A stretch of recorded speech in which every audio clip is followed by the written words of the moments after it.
জীবন কতটা অনিশ্চিত, মৃত্যু কতটা সহজ, তাই না?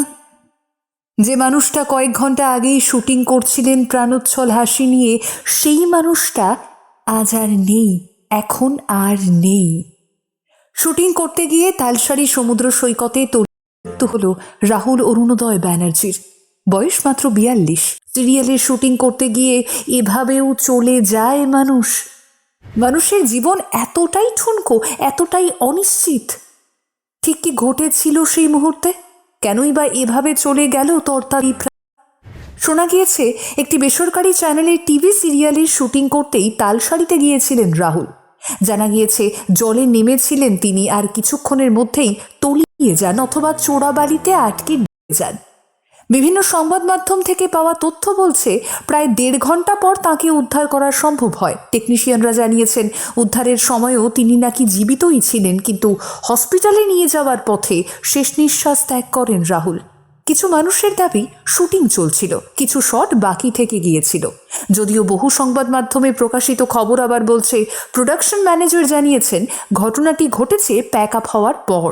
যদিও এই সময় সংবাদ মাধ্যমকে সিরিয়ালের ডিরেক্টর জানিয়েছেন সেই সময় সমুদ্রে শ্বেতা এবং রাহুল দুজনকে নিয়েই সিরিয়ালের শুটিং চলছিল। কেউ বলছেন নৌকো থেকে পড়ে গিয়েছিলেন রাহুল, কেউ বলছেন তিনি নাকি একাই ছিলেন সমুদ্রে। প্রকৃত ঘটনা এখনো সামনে না এলেও একথা সত্যি যে অভিনেতা রাহুল আর নেই। সাধারণ মানুষ থেকে শুরু করে টলিউডের একাধিক তারকারা বলছেন এটা অবিশ্বাস্য, এমন খবর আসলেই মেনে নেওয়া যায় না। সিরিয়ালে রাহুলের বিপরীতে থাকা শ্বেতা মিশ্রর একটি ভিডিও ইতিমধ্যেই সমাজ মাধ্যমে ঘুরছে। দেখা যাচ্ছে সহ অভিনেতার এমন পরিণতি দেখে ভেঙে পড়েছেন শ্বেতা। বলছেন 8 ঘন্টা আগেও আমরা সমুদ্রে শুটিং করেছি, আমিও তো পড়ে গিয়েছিলাম। বিধ্বস্ত শ্বেতা তখনও যেন বিশ্বাসই করে উঠতে পারছেন না। আসলে সত্যিই তো তাই, এমন পরিণতি মানা যায় না কিছুতেই। তার অভিনীত চিরদিনই তুমি যে আমার সিনেমাটি আজও দাগ কেটে যায় বাঙালির মনে। বড় পর্দায় প্রথম আত্মপ্রকাশ করেই রীতিমতো সাবলীল অভিনয় করে মানুষের মন জয় করেছিলেন রাহুল। ভালোবাসার মানুষকে হারিয়ে পাগল হয়ে যাওয়ার সেই চরিত্র, বিচ্ছেদের সময় পেছন দিকে সেই মারাত্মকভাবে উল্টে যাওয়ার সিনটা হলপ করেই বলা যায় আজও ভোলেননি সিনেপ্রেমীরা। কিন্তু সেই মানুষটা শুধু আজ আর রইলেন না। প্রায় 1.5 দশক আগে বিয়ে হয়েছিল চিরদিনই তুমি যে আমার সিনেমার সেই বিখ্যাত জুটি রাহুল প্রিয়াঙ্কার।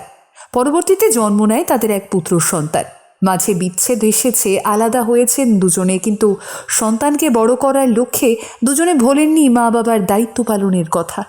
শুধু অভিনেতা হিসেবে কিংবা শুধু একজন বাবা হিসেবে নন, রাহুল মানুষ হিসেবেও যে কতখানি খাঁটি তা প্রমাণ করেছেন বহুবার। অন্যায়ের বিরুদ্ধে আওয়াজ তুলেছেন, একাধিক ইস্যু নিয়ে মুখ খুলতেও দেখা গিয়েছে তাকে অসংখ্যবার। আসলে নিঃশ্বাসকে সত্যিই বিশ্বাস করা যায় না বোধহয়। এই মুহূর্তে আমরা আছি, পরের মুহূর্তে হয়তো নেই হয়ে যাব। তাই যারা পাশে রয়েছেন তাদের আগলে রাখুন না, যা বলতে ইচ্ছে করে আজই বলে ফেলুন না হয়। অভিমান জমিয়ে রাখবেন না, মনোমালিন্য ভুলে যান, কারণ মানুষ একটাবার চিরতরে হারিয়ে গেলে তারপর হাজার কাকতি মিনতি করলেও আর কোনো দিন ফিরে আসে না। জীবনটা সকলেরই বড্ড ছোট, কিন্তু স্মৃতিগুলো অনেকটা বড়। সোশ্যাল মিডিয়ায় সকলেই বলছেন আচ্ছা ভালো মানুষেরা কি এত তাড়াতাড়ি সকলে চলে যান? না, এর উত্তর সত্যিই আমাদের কাছে নেই। তবে জীবনের শুরুতেও অভিনয় দিয়ে আপনি কাঁদিয়ে দিয়েছিলেন সকলকে, আর আজ জীবনের শেষেও এই একইভাবে কাঁদিয়ে গেলেন রাহুল। আপনি ভালো থাকবেন ওপারে। বাংলার চলচ্চিত্র জগতে আপনার শূন্যতা প্রতি মুহূর্তেই অনুভব করব আমরা।